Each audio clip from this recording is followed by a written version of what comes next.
یہ قرآن پیغام ہے جو پہنچایا جا چکا، سو اب وہی ہلاک ہوں گے جو نافرمان تھے۔ اور جو مصیبت تم پر واقع ہوتی ہے سو تمہارے اپنے کرتوتوں سے، اور وہ بہت سے گناہ تو معاف کر دیتا ہے۔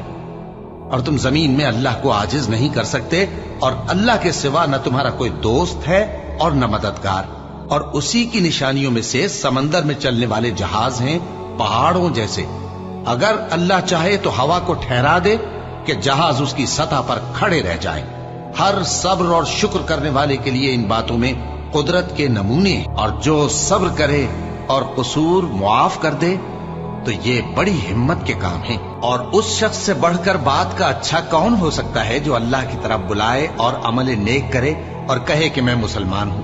اور بھلائی اور برائی برابر نہیں ہو سکتی، تو سخت کلامی کا ایسے طریق سے جواب دو جو بہت اچھا ہو۔ ایسا کرنے سے تم دیکھو گے کہ جس